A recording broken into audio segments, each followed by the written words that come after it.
Dr. Stückelberger, can you hear us? Yeah. Can you tell us what you do? What is your background? Yes, I've been my whole life a scientist, actually, so health scientist. I started in biology, then I have a complicated CV, as many women who survive in the academic world, but mainly I've been doing research and training, teaching my whole life, but more so, more and more, since very early on, I was in WHO, doing my master degree on mental health differential in diagnosis, cross-cultural diagnosis, which I even posted on my website. And then I was taken in a geriatric unit with WHO Collaborative Studies and the Hospital of Geneva, Switzerland, to do research. And research was always and more for political decisions. So since the 90s, I've been deputy director of the Swiss National Program on Aging, 12 million francs, and we had to do science for politics, for politicians, decision-making, and for the people. And then I was also, a deputy director at the same time for the Interdisciplinary Center of Gerontology Geriatrics. So my first part of life was a lot on aging, the life course, health, differential men, women, a lot of multidisciplinary factors. And I was paid by the Faculty of Medicine, although I started in psychology, then I went to medicine very quickly. So I did a PhD on population, aging, health, subjective versus objective health, on a big cohort. Because of my positions, I collaborated very quickly with WHO. Mm-hmm. We created an international network on aging. This is how I understood more and more how the United Nations works, how WHO works. Since '94, I was expert there, taken as a rapporteur, a young rapporteur speaking all those languages. and then the politicians started to ask me to do events, and I organized twice the UN Open Days. Mm-hmm. So that was my first part of life. I got a prize from Kofi Annan for doing so much work in science, for politicians, science for people. Then the second part was from 2000 on in public health. And this is where I started more and more to be in WHO in the capacity of, on the research ethics committee for 4 years. I have all the credentials, so no conflict of interest, everything. And then what happened in these courses where I was teaching public health, actually my PhD, I have always been on public health. It's just not topic that is recognized academically. You have to know that. It's starting now. So the Geneva University asked me to take a mandate with WHO because I was so involved with the United Nations. And I did that, and it was on international health regulation. And that was in 2009. And it was a very interesting mandate. So I was collaborating closely with WHO Lyon, the education program, and WHO Geneva, because I know everybody in the alert and response unit. What is interesting in what I'm going to say is I've experimented the will to stop training people on preparedness plan, because we did an implementation program for 3 years with Georgetown University, Pretoria, and me for the University of Geneva. It was, the whole international health regulation is to prepare countries and member states to be ready for a pandemic, to prevent a pandemic, and to act quickly and readily.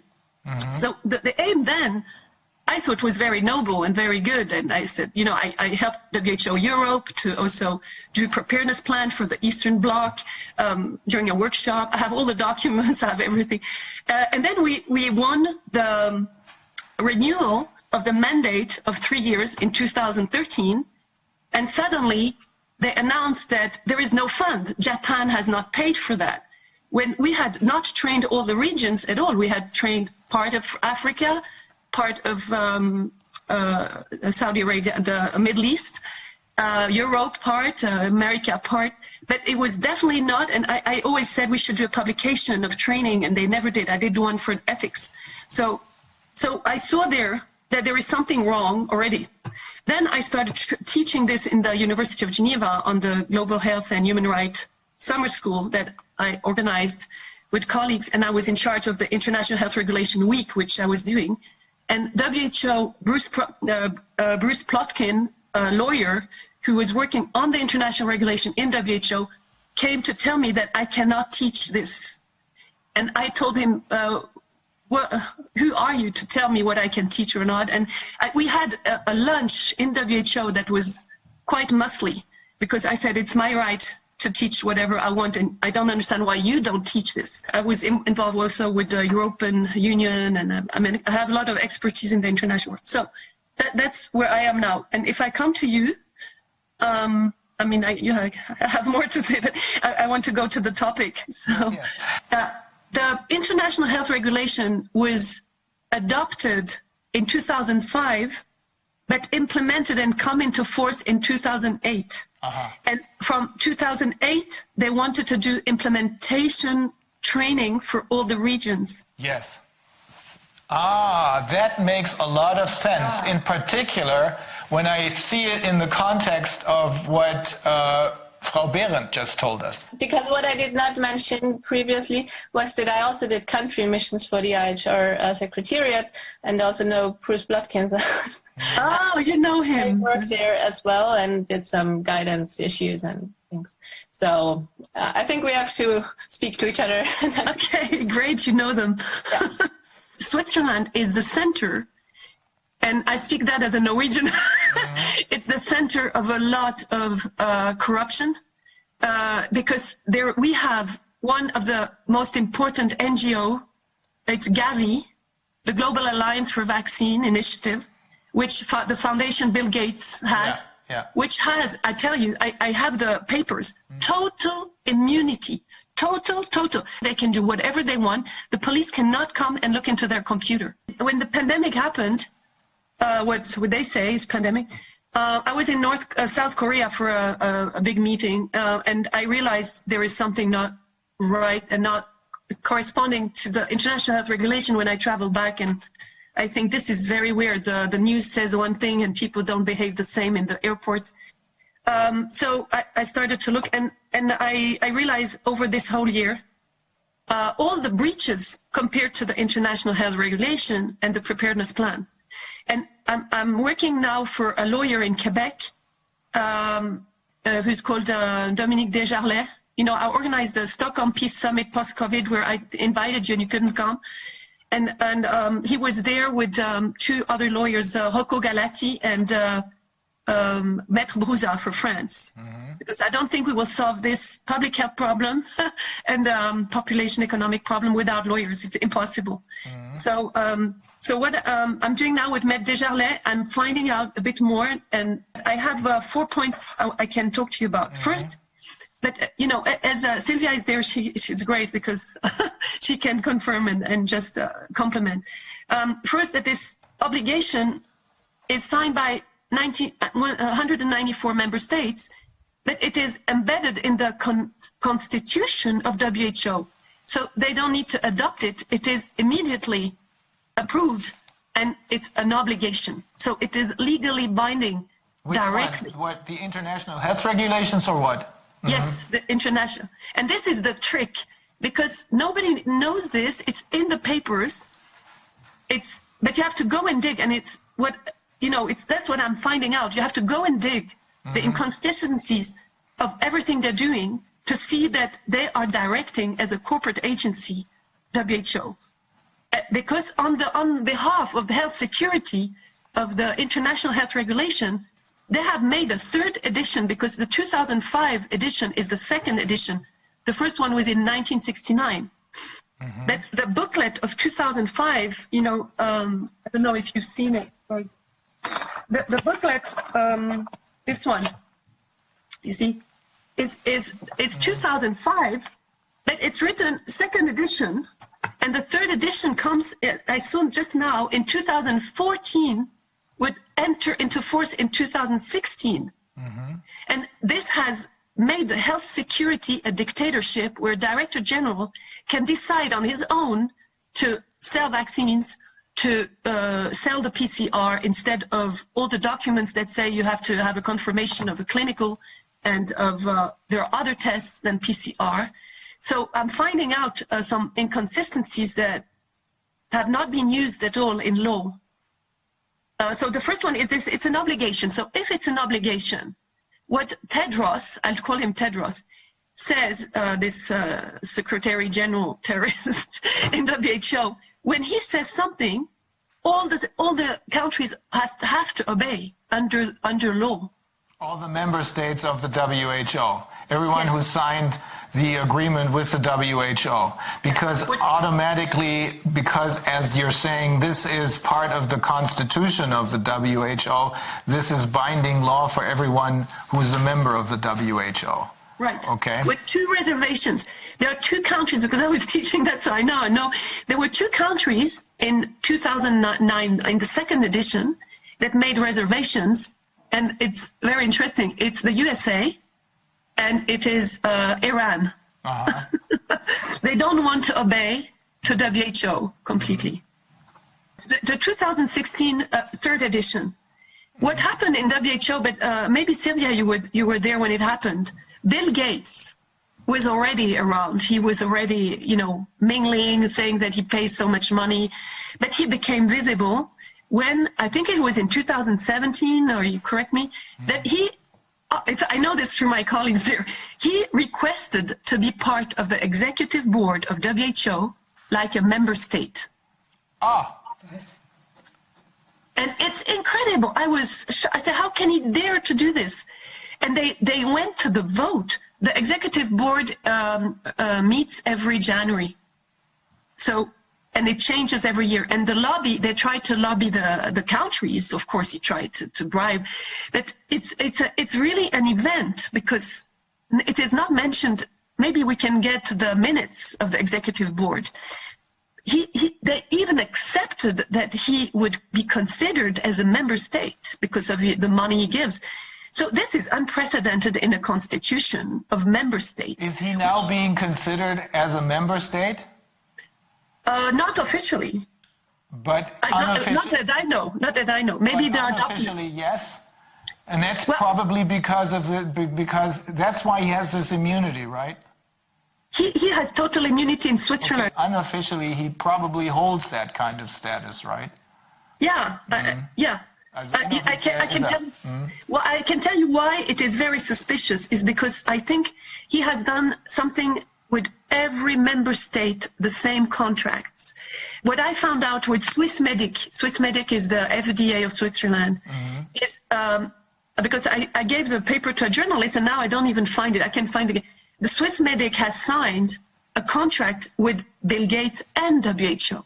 Aha. And this is abnormal. So basically he literally tried to lobby himself into the WHO as a member state to basically found the country of Bill Gatestan. That's basically what he did. I mean, at that point he would have been basically a one-man country. Yes, he can be a dictator because he can influence the... But the fact that he was not accepted by vote, that's why the minutes would be very interesting. By vote to be a member state, he then started to sign papers for countries. That's my hypothesis, because he did it with Swissmedic. So WHO, Bill Gates, and the country in charge of accrediting treatments and vaccination are signing contracts. So he didn't get in official capacity. He didn't get voted in. So then he tried to circumvent that and just basically went around the middleman. Well, yeah. How can you, if you're a country, sign a contract between three signatures, Bill Gates, a country, and WHO? Because WHO signs with countries, but not, and even that I find pretty weird. You know, why does WHO have to sign with a country an agreement? I don't know. You see, this is a corporate agency doing that, but not WHO. I mean, correct me, Sylvia. But that WHO accepts to have a company, a private company, selling a merchant, signing together the three to make the surveillance and to choose the medication. I think that, Swissmedic had posted it on the website. I think that every country, that's my hypothesis, they have done this everywhere. That's why everybody says the same thing in the train, the same message. every week there's the same thing happening. Tell us more about this immunity. How does this work? Yeah. Okay. I can find again the document. It's also in German because Switzerland is also in German, and you can have a look. It's shocking. It's the normally NGOs, because I have been an NGO and I'm an NGO activist with academics in the UN since 20 years. An NGO has a status of accreditation to the United Nations. You can come and speak, you're an observer, but you cannot intervene in many things. And you don't have immunity. If you open an office, you are submitted to taxation. GAVI has no taxes to pay. This is very strange. Switzerland is hosting an NGO, international, who doesn't pay taxes and who has total immunity. There are clauses in there. You can just read them. I will find it for you. The police cannot come and take a computer. If there is a criminal problem in the office, the police cannot get in. So they're criminally immune.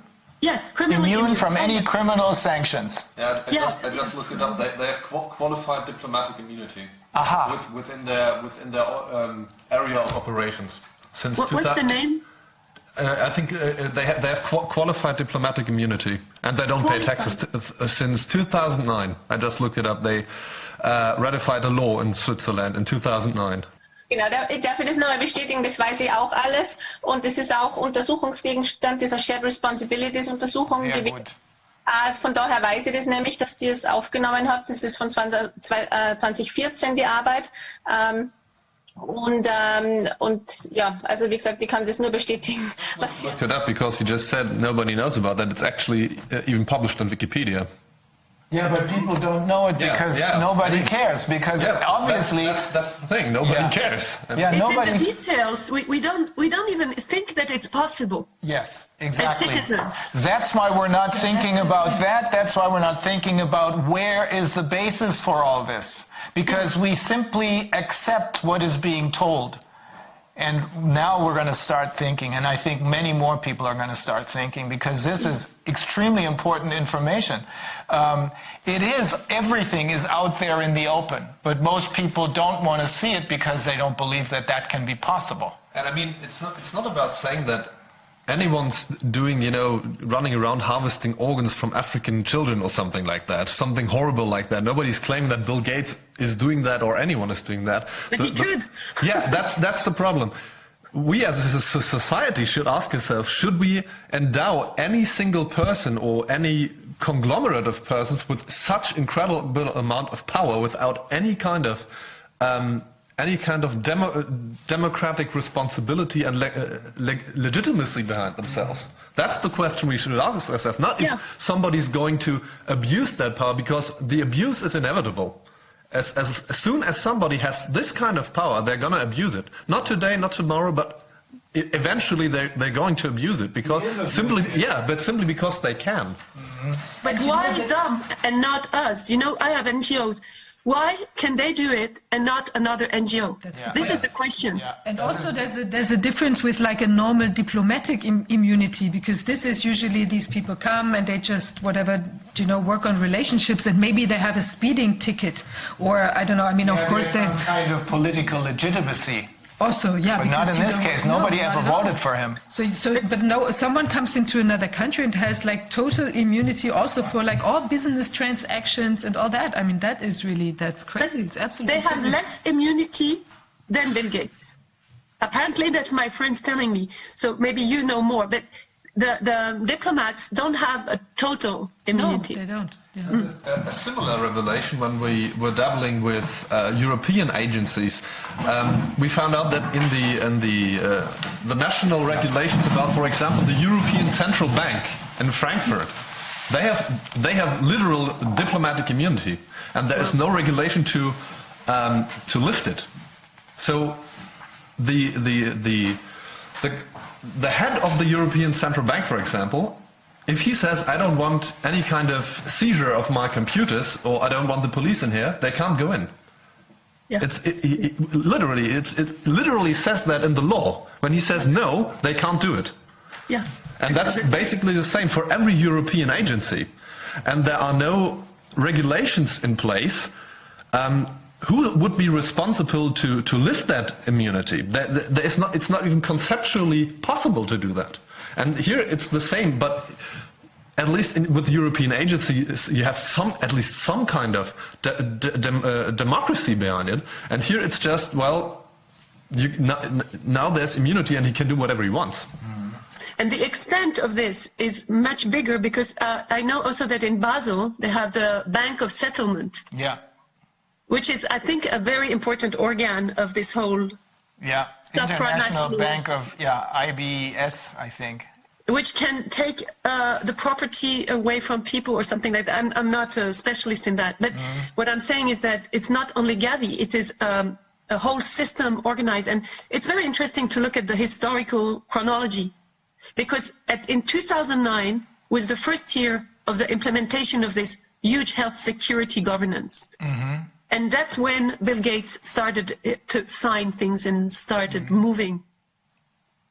That's how we just learned about these public-private partnerships. I mean, I've known for a long time that this exists, but from what Frau Behrendt told us, it becomes very clear that the private part of this public-private partnership has taken over control. And not only have they taken over control, they're immune from everything. They're not responsible for anything. This has got to stop. Well, I'm wondering what is the role of the Secretary General of the United Nations and of the Commission of the Human Rights here? Yeah. Because they are very interested. I made a manifesto. I can give it to you from Stockholm. That was the aim, where I'm asking for a survey, une enquête, that they have to go and make order in everything. We have to review everything in the United Nations, because the United Nations has been brought into this corporate agency. I have no doubt. They have not done anything since the beginning of this COVID. Yes. I know. Well, we've seen a few statements from individuals that are members of the United Nations or work for the United Nations, which looked encouraging. But you're right. There's nothing, no official action, just like we've seen nothing from the churches. No official action that would have told the population that there is help, that there's another way of doing this, that they would stop in to stop the most egregious activities of these criminals. This is a very clear picture now. We're dealing with a bunch of criminals, but we've seen nothing from the United Nations. So that's another one of those organizations which we really seriously have to think about. Do we need them? They actually are meeting this week until the 31st of March. And I would really suggest you write to the Haut Commissaire, High Commissioner on Human Rights, Bachelet, very quickly, and request really that things move and that lawyers take a hand on this, because we will. We've spoken with human rights lawyers last night. And we're in the process. They prepared something for us, and we just have to read it. We have so much stuff to read. You saw the statement of the Secretary General that there is massive human rights violation and that the United Nations has to take care of it.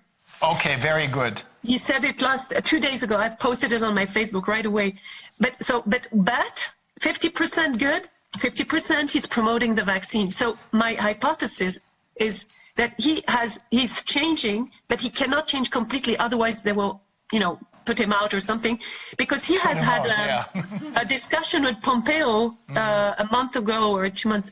So there is some signs that he is a good guy, but he cannot move on. Okay, good to know.